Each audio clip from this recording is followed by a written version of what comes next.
வீட்டுக்குள்ள கேங்கு கிங்குன்னு சொல்லிட்டு ஒரு கேங்கை சுற்றிக்கிட்டு கேவலமான விஷயங்கள்லாம் வந்து பண்ணிட்டு இருக்காங்க. இப்போ ராத்திரியில் வந்து பார்த்தீங்கன்னா ஜெஃப்ரியும் சௌந்தர்யா வந்து பார்த்தீங்கன்னா ஒரு விஷயம் பண்ணியிருக்காங்க. ஜெஃப்ரி கிட்ட சௌந்தர்யா ஒரு விஷயம் பண்ணியிருக்காங்க. அது ரொம்ப கேவலமான விஷயம், ரொம்ப சீப்பான ஒரு விஷயம். ஸோ இந்த விஷயத்தையும் பார்த்துட்டு இந்த பிஆர் கும்பல்லாம் வந்து பார்த்தீங்கன்னா கியூட்டா பண்ணியிருக்காங்கடா அக்கா அப்படின்னு சொல்ல போகிறாங்களா, இல்லை விஜய் சேதுபதி வந்து கியூட்டில் மணி அடிச்சிங்களே சூப்பராக இருக்குது அப்படிங்கிற மாதிரி சொல்ல போகிறாங்களா என்னங்கிறது வந்து தெரியல. ஸோ அவ்வளோ கேவலமாக ஒரு விஷயத்தை வந்து பார்த்தீங்கன்னா இப்போ வந்து அன்சீனில் பண்ணியிருக்காங்க. அது மட்டும் இல்லாமல் ஜெஃப்ரிலாம் வந்து பார்த்தீங்கன்னா இன்னும் ரொம்ப நிறையா பண்ணிட்டு இருக்காங்க. அதையும் இந்த வீடியோவில் வந்து என்ன டீட்டெயில் சொல்கிறேன். ஸோ அதுக்கு முன்னாடி சேனலில் புதுசாக பார்க்குறீங்க அப்படின்னா மறக்காம சேனலை சப்ஸ்கிரைப் பண்ணி வீடியோக்கு ஒரு லைக் கொடுத்தீங்க அப்படின்னா எனக்கு ஒரு பெரிய மோட்டிவேட்டாக இருக்கும். ஸோ மறக்காம லைக் பண்ணி சப்போர்ட் பண்ணிங்க நம்புறேன். ஸோ வீடியோ பார்த்துட்டு உங்களோட கருத்துக்களை மறக்காம கமெண்ட்டில் பதிவு பண்ணுங்க. சரியா?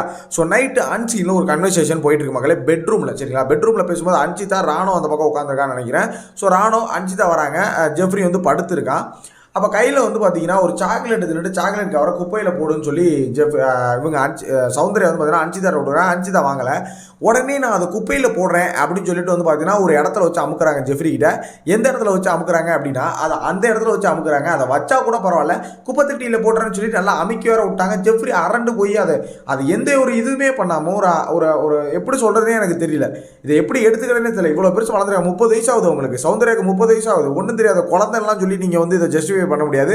ஏதோ விளையாட்டா பண்ணிட்டாங்க அப்படின்னு நீங்க வந்து ஜஸ்டிஃபை பண்ண முடியாது. ஸோ ஜெஃப்ரியை வேற எதுலையும் இன்வால்வ் ஆகி இழுத்துறதுக்கு இவங்க பிளான் பண்றாங்களா? இவன் பண்ணிட்டு சுத்திட்டு இருக்கான். எச்சத்தனமாவே பண்றான், சீரியஸாவே. அன்சிதா சௌந்தர்யா சம்திங் சோபால உட்காந்துருக்காங்க. போய் அவங்க மடியில தலையை உள்ள விட்டுக்கிட்டு வந்து பார்த்தீங்கன்னா படுத்து கிடக்கான். கட்டி பிடிச்சிட்டு சுத்துறது, கழுத்தை பிடிச்சிக்கிட்டு இந்த இடத்துல கையை வச்சு தடவுறது. இன்னைக்கு கூட நேற்று கூட வந்து பார்த்தீங்கன்னா சொல்றான் என்ன பண்றான் அப்படின்னா உன்னை கள்ளிப்பால் வச்சு கொண்டிருக்குன்னு சொல்லிட்டு கழுத்துல ஒரு மாதிரி கையை வச்சு தடவுறான். சௌந்தர்யா கையை எடுத்து விடுறாங்க. இந்த மாதிரி வேலையெல்லாம் பார்க்குறான். ஆனால் ஜெஃப்ரி வந்து பார்த்தீங்கன்னா பிஆர் குரூப்புக்கு வந்து கண்ணே தெரியாது. ஜெஃப்ரியை பற்றி எதுவுமே பேச மாட்டாங்க பிஆர் குரூப். ஓட்டு போட்டு சப்போர்ட் பண்ணுவாங்க. சரிங்களா? ஆனால் அதெல்லாம் வந்து பார்த்தீங்கன்னா பிஆர் குரூப்பு கண்ணு தெரியாது. இப்போ இவங்க சௌந்தர்யாக்கா இவ்வளோ கேவலமாக அந்த விஷயத்தை பண்ணியிருக்காங்களே, இதுக்கு என்ன முட்டு கொடுக்க போகிறாங்க அப்படின்னு தெரியல. ஸோ என்ன முட்டு கொடுக்க போகிறாங்கன்னு கீழே கமெண்ட்டில் பார்த்தாலே தெரிஞ்சு போயிடும். ஸோ இதை பற்றி உங்களோட ஒப்பீனியன் என்ன? ஏன் இவ்வளோ சீப்பாக நடந்துக்கிறாங்க? இதெல்லாம் க்யூட்டா? இது கூட இவங்களுக்கு தெரியாதா? அந்த 30 வயசில் ஒரு ஆம்பளை பையன்ட்ட போய் இந்த மாதிரி இதெல்லாம் பண்ணக்கூடாதுன்னு கூட ஒரு தெரியாதா? இல்லை இதெல்லாம் விளையாட்டாக நினச்சிக்கிட்டு பண்ணுறாங்களா என்னங்கிறது எனக்கு சீரியஸாகவே தெரியல மக்களே. ஸோ உங்களோட ஒப்பீனியன் என்னங்கிறத மறக்காமல் கமெண்ட்டில் போடுங்க. ரொம்ப ஒஸ்ட்ரா டேய், உங்கள் அக்கா ரொம்ப ஒஸ்ட்ரா.